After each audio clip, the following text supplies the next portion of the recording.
A Batalha de Hogwarts deu fim à Segunda Guerra Bruxa com a vitória, do Harry sobre o Lord Voldemort e seus Comensais da Morte. E apesar de a gente ter ali um capítulo de epílogo no final das Relíquias da Morte, esse trechinho não dá muito a entender o que aconteceu com a maior parte dos personagens, dá só uma sombrinha em algumas pistas ali sobre o trio principal. Então hoje a gente vai falar sobre o que aconteceu, depois da Batalha de Hogwarts com 15 personagens da série. Então vem comigo. Olá amigos, sejam muito bem-vindos a mais um vídeo do Livrologia. Eu sou o TH Magaldi e hoje, como eu falei, a gente vai falar sobre o que aconteceu com 15 personagens aí da saga Harry Potter após a Batalha de Hogwarts. Alguns são bem mais conhecidos, outros nem tanto, e provavelmente esse vídeo vai ter aí uma parte 2, uma parte 3, pra gente tentar contemplar aí a maior quantidade possível de personagens aí de Harry Potter, Então, não esquece de deixar seu like aqui nesse vídeo, se inscreve no canal se você gosta de vídeo de Harry Potter. A gente tá estruturando uma divisão que vai ser basicamente quartas-feiras vídeos de Game of Thrones, House of the Dragon, coisas do universo de GOT, e sexta-feiras vão ser dedicadas a vídeos de Harry Potter.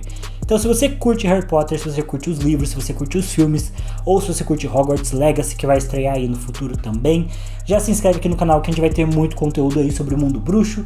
Basicamente essas duas sagas, porque são minhas obras literárias favoritas, minha série, filme favoritos, então é por isso que a gente vai falar muito sobre eles. E eventualmente aqui e ali vai ter alguns outros videozinhos de outros assuntos, mas a base do canal é Harry Potter e Game of Thrones, então se inscreve para não perder nada. E começando com o Draco Malfoy, que após os eventos traumáticos ali da sua adolescência, ele foi desafiado a questionar toda a mentalidade que ele tinha relacionada aos bruxos puro sangue. O Draco acabou se casando com uma irmã de uma antiga colega de Sonserina, dos tempos ali de escola, a Astoria Greengrass, que é um nome difícil de falar, e juntos eles tiveram um filho, que foi o Scorpio Malfoy. E apesar de ambos, fazerem parte ali da Sagrada 28, que são as famílias, consideradas de sangue puro ali nas terras do Reino Unido, a Astoria foi considerada uma decepção como nora, tanto pela Narcisa quanto pelo Lúcio Malfoy. Isso porque a Astoria se recusava a criar o filho dela com essa mesma filosofia de que os trouxas eram escória, de que os nascidos trouxas eram escória também, o que causava muita tensão em todas as reuniões que eles tinham lá na mansão dos Malfoy, aquele bom e velho almoço de domingo cheio de treta, discussão e gritaria, cheia de tapa na cara, aquela boa crise geracional que, basicamente todos nós passamos com os nossos pais e avós. No antigo Pottermore, a J.K. Rowling chegou a dizer que ela esperava que o Draco criasse o filho dele de uma forma mais paciente e gentil em relação a qual ele mesmo tinha sido criado. Porém, a gente sabe também que a Astoria acabou morrendo bem jovem por conta de uma doença, o que fez com que o Draco ficasse como pai solteiro e solitário pela maior parte da vida dele, já que ele não teve outros relacionamentos, E em relação ao Harry, apesar do Draco e do Harry terem estabelecido uma relação cordial e amigável, publicamente, eles nunca chegaram realmente a ser amigos e nunca superaram de verdade tudo que aconteceu nos tempos de escola, E é compreensível. O Neville Longbottom acabou se tornando Auror logo após a Batalha de Hogwarts, o que me faz pensar que o Ministério da Magia estava uma bagunça, já que o Neville não passa para a matéria Nien de Transfiguração, que é uma exigência para você se tornar Auror. E até entendo o Harry e o Rony, ter se tornado Aurores meio que por cortesia do Kingsley Shacklebolt, porque ele virou ministro e faz sentido o Harry e o Ron se tornarem Aurores, Agora o Neville, não sei se ele tinha experiência necessária para já ser Auror assim direto. Mas ele foi, até que eventualmente ele percebeu que não era isso que ele realmente queria fazer. E como o Neville sempre teve muita aptidão para herbologia, quando abriu uma oportunidade lá em Hogwarts, ele acabou se tornando professor. O Neville sempre compartilhava com seus alunos, os feitos que ele tinha tido lá com a armada de Dumbledore e chegava até a mostrar para eles a moeda, o galeão que eles usavam para se comunicar, durante as reuniões e tudo mais. Eventualmente, o Neville acabou casando com a antiga colega dele, a Anna Abbott, né, que era lá da Lufa-Lufa, eles se casaram e a Anna acabou se tornando proprietária do Caldeirão Furado, o que fez com que eles se mudassem, né, e morassem em cima do bar Estalagem, né. E também lá, quando o Harry tem o seu segundo filho, o Alvo Severo, que um dia a gente vai falar sobre o nome dele, que é horroroso, o Neville foi escolhido como padrinho aí do segundo filho do Harry e da Gina, né, então continuaram muito próximos. A Luna Lovegood, ao deixar a escola, acabou se tornando uma magiologista. Eu falei certo? Não sei, essa palavra é muito difícil. Que é uma pesquisadora de criaturas mágicas, né? A Luna viajou pelo mundo e foi responsável por catalogar várias espécies novas. E consideravelmente mais tarde do que o Harry, Ron e Hermione, a Luna também se casou com o Rolf Scamander, que é neto, né, do Newt Scamander, que é o nosso, não sei se tão querido, protagonista de Animais Fantásticos e Onde Habitam, e de toda a saga Animais Fantásticos, na verdade, que é realmente aí o magiologista mais famoso do mundo bruxo, né? Então, os dois, né, o Rolf e a Luna, que eram magiologistas, trava-língua, eles se casaram e viveram aí muito felizes, tendo 2 filhos gêmeos que, se não me engano, se chamam Lorcan e Lysander, que são nomes bem Luna. A Gina Weasley foi a personagem que mais aproveitou a sua adolescência, né?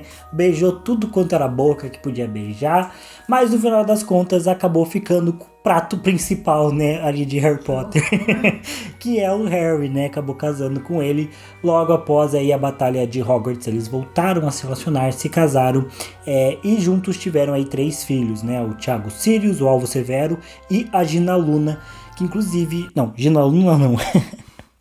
A Lilian Luna, que inclusive tem o segundo nome de Luna em homenagem à Luna, o que eu acho uma homenagem muito estranha.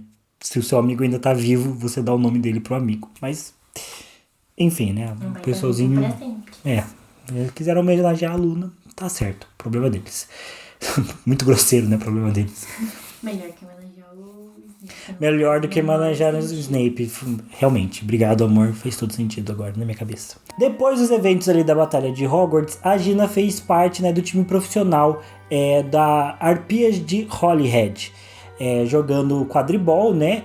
E quando ela resolveu se aposentar justamente para cuidar mais da família, ela acabou posteriormente se tornando correspondente sênior de quadribol para o Profeta Diário, né? Então ela se manteve ali dentro da área do esporte. Inclusive eu acho uma carreira muito legal a da Gina, muito interessante. O nosso querido guarda-caças Rubio Hagrid continuou sendo guarda-caças de Hogwarts após os eventos ali, né, da Segunda Guerra Bruxa.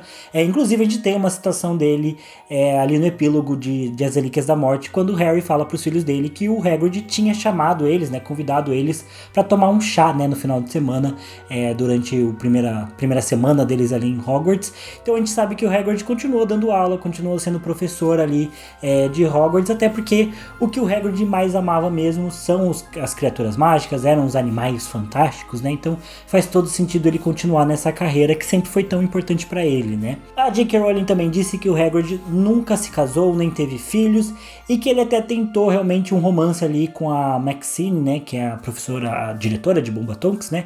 Mas acabou nunca dando certo, porque eles sempre tiveram diferenças demais para fazer algo duradouro rolar, né? Então, enfim, uma pena pro Hagrid. A professora Minerva McGonagall assumiu o posto como diretora de Hogwarts após os eventos ali da Segunda Guerra, e como o castelo ficou basicamente destruído, né, com a Batalha de Hogwarts, a primeira ação dela foi reconstruir tudo, né, e deixar Hogwarts, né, mais uma vez habitável, né, e amigável, né.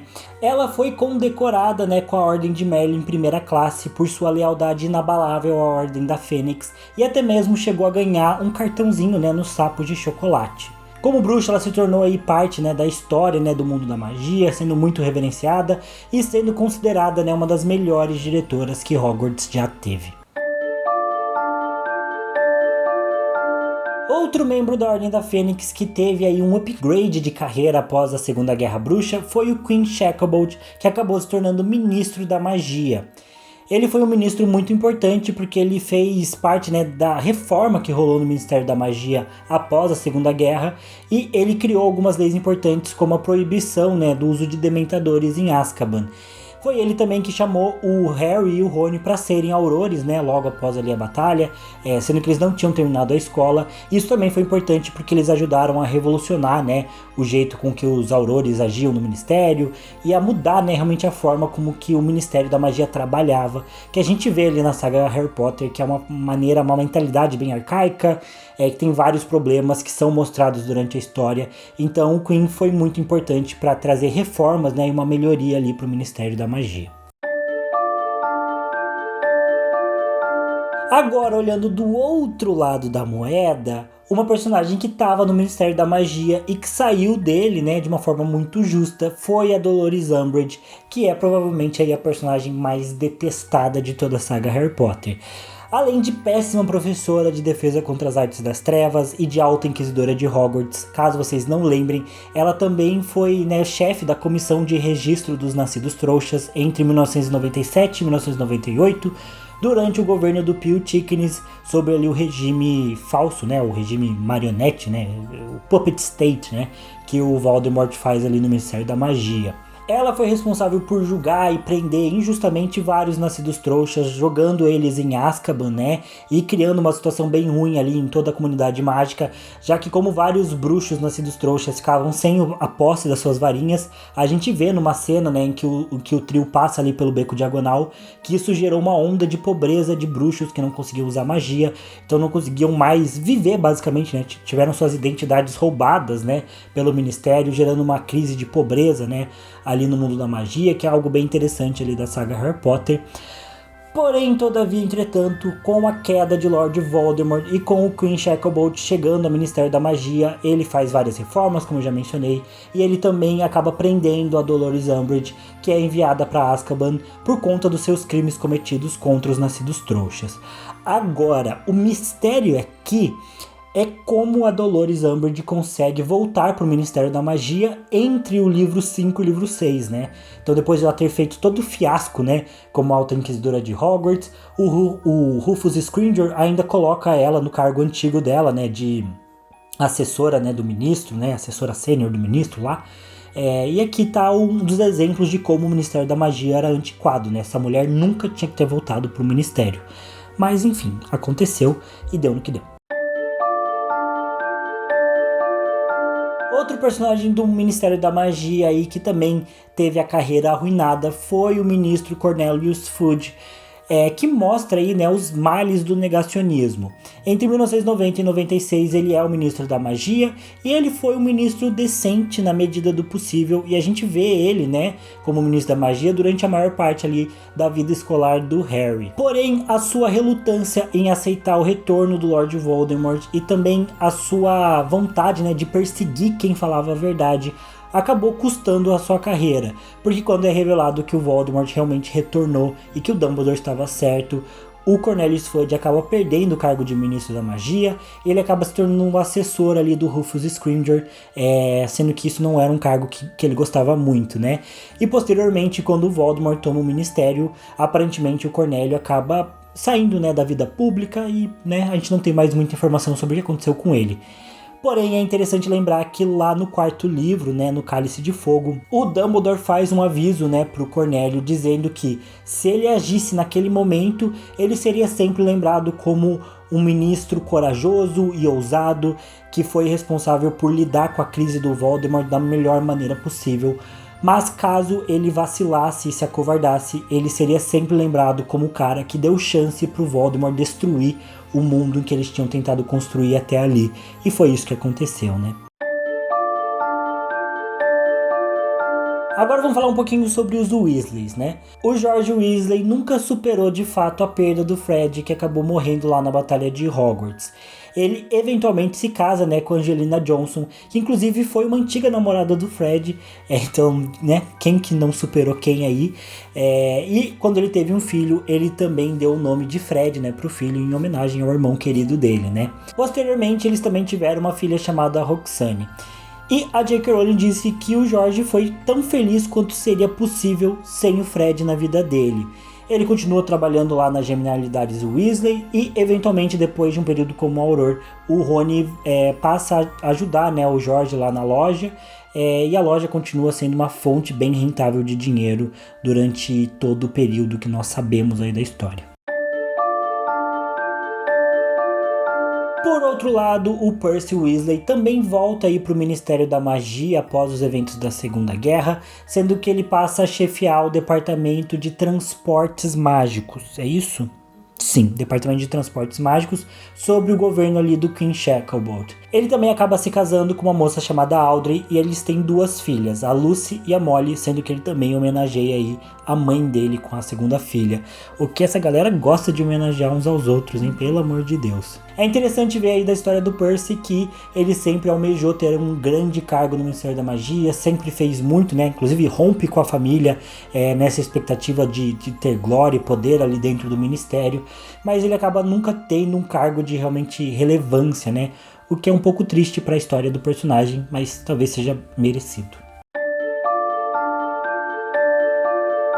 Outro irmão Weasley, o Carlinhos, nunca se casou nem teve filhos, porque, segundo a J.K. Rowling, ele estava muito mais interessado em sair pelo mundo e estudar dragões. Quem pode culpá-lo, né?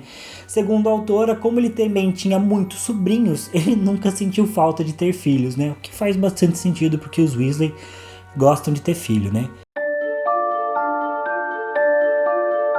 Inclusive o Gil Weasley, ele continua o casamento dele com a Fleur Delacour e eles têm 3 filhas, que eu tenho que ler o nome delas porque é tudo meio francês, que é a Victoire, a Dominique e a Louise. A Milena falou que não tem nada de francês, mas é porque eu tô lendo errado provavelmente o nome delas. Inclusive, a Victoire nasceu no aniversário da Batalha de Hogwarts e por isso que eles deram esse nome de Victoire, que, né, vem do francês, Vitória. Parece idiota que eu tô falando aqui, mas é porque escrito é diferente. Por isso que eu tô meio besta. Mas é Vitória o nome da menina. E supostamente a Vitória, ela tem realmente traços de vila, né? Assim como a Fleur, já que eles dizem nos livros que ela é muito bonita e não sei o que. E também no epílogo de Harry Potter a gente tem ali uma deixa que dá a entender que a Vitória tá tendo algum tipo de relacionamento com o Ted Lupin, né? O filho do Lupin e da Tonks. Acima disso tudo, o Gui continuou trabalhando no Gringotts, né, no banco ali do mundo bruxo, o que eu acho uma pena, já que banco pra mim parece um dos trabalhos mais chatos possíveis. Se você trabalha em banco, desculpa, mas eu tenho um pouquinho de medo de trabalhar em banco, assim. Mas enfim, dá dinheiro, isso que é bom. Já a Fleur Delacour, eu já falei sobre os filhos que ela teve com o Gui Weasley. Mas a gente não sabe muito bem o que ela continuou fazendo, né, de ocupação, né, no pós-guerra, se ela continuou, né, o estágio dela lá no Gringotts, se ela continuou trabalhando no banco, ou se ela fez alguma outra coisa. É interessante comentar que ela recebeu medalhas e honrarias, né, tanto do governo britânico quanto do governo francês pelas suas ações na guerra. E a Fleur, na minha opinião, é um personagem que sofre muito com a adaptação, né, do quarto filme, que eu particularmente não gosto nada, porque a gente faz pensar que ela é meio idiota, né, e que ela não serve pra nada. Mas é bom lembrar que a Fleur, ela é escolhida, né, como campeã tribruxo, o que é bem difícil. Ela luta, né, na Batalha dos 7 Potters. Ela também, né, passa por um momento bem turbulento com a invasão dos Comensais da Morte no casamento dela. Ela vê o marido dela ser atacado e ter sintomas de se transformar mais ou menos num lobisomem. Ela também cuida do Harry, da Hermione, da Luna, do Grampo e do Dino Thomas, quando eles chegam, e do Sr. Olivaras também, quando eles chegam na casa dela, né, logo depois ali de fugir da mansão dos Malfoy. Então ela fica recebendo um monte de gente na casa dela e cuida de todo mundo. Ele posteriormente também luta na Batalha de Hogwarts, né? Então a Fleur não é um personagem fraquinha, né? Ela é muito interessante. Ela tem bastante força e é bem determinada. E a gente também sofre porque a Gina e a Hermione não gostam muito dela também, né? Mas enfim, ela é uma personagem bem legal. E por fim, o último personagem do vídeo de hoje é o Lord Voldemort, que você deve ficar pensando, ué, mas ele não morreu? Sim, mas é interessante comentar que o Voldemort ficou basicamente no limbo, né? A alma dele ficou no limbo. Isso porque, como o fato dele ter mexido com as artes das trevas a vida inteira, ter criado, né, as 7 Horcruxes, ter matado um monte de gente, ter torturado e né, destroçado a alma dele de tantas formas possíveis durante toda a vida, isso fez com que a alma dele não tivesse descanso e não tivesse lugar para ir após a morte dele, né? Então, provavelmente o que restou da existência do Lord Voldemort ficou num limbo muito parecido com aquele em que o Harry conversa com o Dumbledore lá no final das Relíquias da Morte também, né? Então, ele é um personagem que a alma dele nunca vai ter descanso, nunca vai para lugar nenhum, nunca vai seguir adiante, como o Dumbledore fala que o Harry poderia seguir, né? E nunca vai ter nenhuma impressão da vida como os fantasmas têm, né? Que já é uma coisa meio deprimente, né? Você tem que ter medo da morte. O Voldemort tá num limbo basicamente para sempre, né? Então, isso é bem triste. Mas é isso, pessoal. Obrigado por assistirem o vídeo até aqui. Deixe nos comentários aqui o que vocês acharam dessa lista, né? Quais personagens que vocês já conheciam ou se vocês não conheciam. Se eu falei alguma informação errada, falei algum nome errado, me corrijam aí nos comentários também, porque a gente tá gravando esse vídeo muito tarde, como de costume. Às vezes eu fico meio grog pra gravar, bem triste, mas acontece. Estamos fazendo aí o possível. Também deixa o like aí pra apoiar os vídeos de Harry Potter, se você for um fã de Harry Potter. E pode deixar sugestões aí pros próximos vídeos, né? O que vocês querem ver aqui no canal. Mas é isso, eu agradeço vocês por assistirem até aqui, não esqueçam de se inscrever no canal e eu vejo vocês no próximo vídeo. Valeu, falou e até mais. E esse vídeo aqui provavelmente vai ter uma parte 2, parte 3 com os outros personagens, então fiquem tranquilos também.